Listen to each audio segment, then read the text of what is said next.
I hope all are fines. That's today story Mahakaleshwar. आज की जो घटना है उज्जैन की घटना है, जो चार लोगों के साथ घटी थी। और ये जो चारों लड़कियां थी, इनके साथ वाकई एक खौफनाक घटना घटी थी, जिसमें जिन लड़कियों का नाम गौरी था, एक लड़के का नाम, एक का नाम प्रीति, एक का नाम स्कीना, एक का नाम सुमन, ये चारों लड़कियां इस घटना में शामिल थी। और ये चारों की चारों अपने घर से प्लान बनाकर निकलती हैं कि रात के समय महाकालेश्वर पहुंचेंगी उज्जैन में और वहां पर एंजॉय करेंगी। उसके बाद अपना समय जैसे ही होगा रात के समय ही वापस निकलेंगे, क्योंकि दिन के समय काफ़ी दोपहर और धूप का समय था। पिछले ही साल के गाने जून की घटना है, तो ऐसा उन्होंने पूरा प्लान कर लिया था। और रात के समय वो महाकालेश्वर पहुंच जाते हैं, अपने दर्शन करते हैं भगवान शिव की जो भी आराधना। वहाँ पर काफ़ी ज़्यादा मंदिर, आपको ही पता होगा, भैरवनाथ जी का होगा, जो सुबह सुबह खुलते हैं। तो सुबह सुबह वो पहुँचे थे, पहले होटल में रुके, खाना वाना खाया, फिर दर्शन वर्शन करे भैरवनाथ जी के मंदिर में, अन्नपूर्णा माँ का मंदिर में। तो ऐसे हर जगह दर्शन करते करते काफ़ी पूरा दिन उन्होंने बिता दिया। फिर जब शाम को चलने का समय हुआ, रात के करीबन 9 साढ़े 9 बजे का समय हुआ चलने का, और वो चल दिए वहाँ से। रास्ता काफ़ी लंबा था, पूरा हाईवे था। तो अचानक जैसे कि जो गोरी थी वो गाड़ी चला रही थी, और जो स्कीना प्रीति थी वो पीछे बैठी थी, और आगे सुमन उसके साथ बैठी थी गोरी के। तो चारों चल रहे थे, अपने मस्त थे, काफ़ी इंजॉय किया था, और घर के लिए प्रसाद भी ले लिया था। तो वो चलते ही जा रहे थे कि हाईवे में जो सुमन नाम के लड़के थे, जो गोरी के बगल में बैठी थी, वो गोरी से कहती है कि यार मुझे वॉशरूम करना है। तो इस वक्त वो कहती है कि यार ये समय तो ठीक भी नहीं है, और काफ़ी रात भी हो गई है, तो अभी यार तू थोड़ी देर रोक ले, काफ़ी देर लग जाएगी ऐसे तो चलते चलते। तो गोरी प्रीति जो स्किना थी, तीनों समझाती है सुमन को कि यार थोड़ी देर रुक, अभी देखते हैं आसपास कुछ मिल जाए तो करीबन 20 से 30 किलोमीटर उन्हें चलते हुए हो गया था, उन्हें कोई भी ऐसा वॉशरूम या फिर कुछ भी नहीं मिला था। तो अब जैसे ही फ़ोन की लोकेशन उन्होंने फिर से ऑन की, तो उन्हें पता चला कि 60 किलोमीटर दूरी पर ही एक होटल है, जहाँ पर उन्होंने सोचा कि भाई यहीं पर रुकेंगे। तो वहाँ पर दो रास्ते पड़ते थे, एक तो वो जो होटल का रास्ता था वो आगे जाकर वापस हाईवे में मिलने वाला था, और एक सीधा हाईवे का था। तो वो जो रास्ता है जो होटल की तरफ जा रहा था, उन्होंने उस रास्ते को चुन लिया था और वहीं पर जाने का फैसला कर लिया था। उन्होंने सोचा कि वहीं पर अपना वॉशरूम कर लेगी सुमन, और हम भी हल्के हो जाएंगे। और वो रास्ता जो था सुनसान था, होटल वाला जो रास्ता था। तो मैप में सब कुछ साफ साफ बता दे रहा था। तो उन्होंने आपस में बात करी कि यार होटल में क्या करेंगे, ये रास्ता भी है, सही है, तो इस रास्ते के चलने के बाद ही वॉशरूम कर लेंगे, अगल बगल में कोई होगा भी नहीं, और काफ़ी रात भी हो गई है।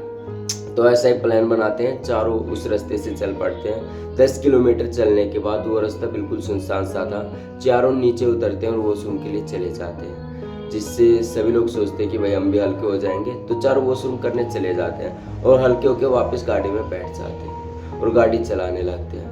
उसी रास्ते पर करीबन 5 किलोमीटर गाड़ी चलाने के बाद अचानक ही, जैसे कि गोरी गाड़ी चला रही थी, उसके सामने एक औरत आती है और हाथ करके गाड़ी रुकवाती है। पहले वो सोचते हैं कि यार इतनी रात को कौन हो सकता है। फिर गोरी ज्योति गाड़ी को रोक देती है, वहाँ देखती है कि एक लेडीज थी और उसके हाथ में उसका छोटा बच्चा था, तो उसको बैठा लेती है। जो बच्चा और वो जो आंटी थी वो पीछे बैठ जाते हैं, और वो जो आगे बैठी थी सुमन, और गोरी गाड़ी फिर से चलाने लगती है। गोरी गाड़ी चला रही थी, तो गोरी ने उस लड़की से पूछा, वो जो जिसके हाथ में बच्चा था, उससे पूछा कि आंटी ये बच्चा किसका है और आप इस वक्त क्या कर रहे हो, आप कहाँ के रहने वाले हो।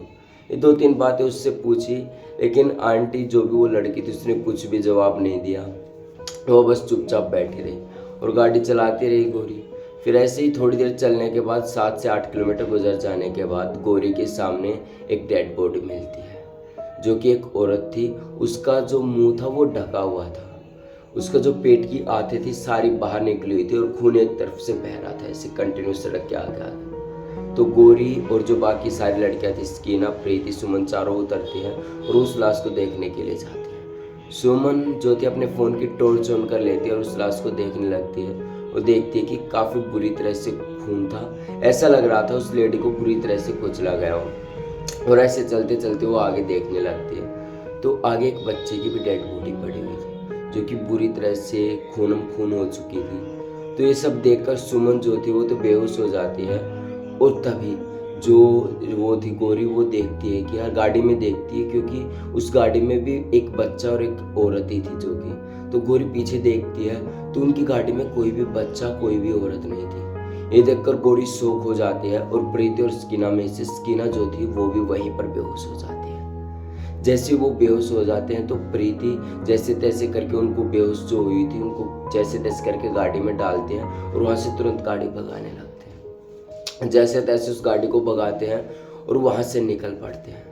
उस रास्ते पर ही एक गोरी का दोस्त रहा करता था जिसका नाम शंकर था और वहीं पर वो रहा करता था। वो शंकर के पास फ़ोन करती है कि यार ऐसे ऐसे कांड हो गया, पता नहीं अचानक कोई दिखा।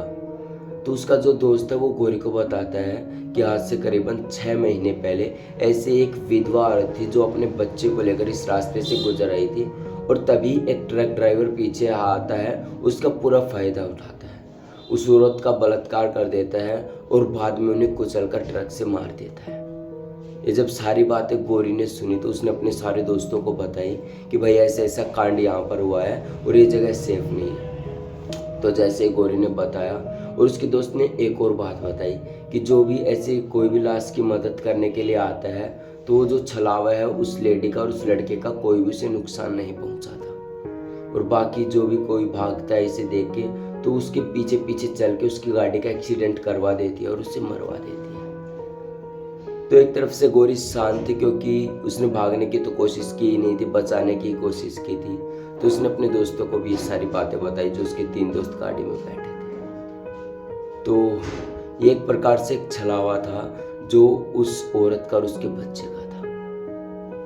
तो इतिहास की कहानी कमेंट बॉक्स में जरूर बताएं कि आपको कैसी लगी, और ऐसी कहानी सुनने के लिए चैनल को सब्सक्राइब कर लें। तब तक के लिए जय हिंद। कल फिर से मिलेंगे ऐसी खौफनाक कहानी।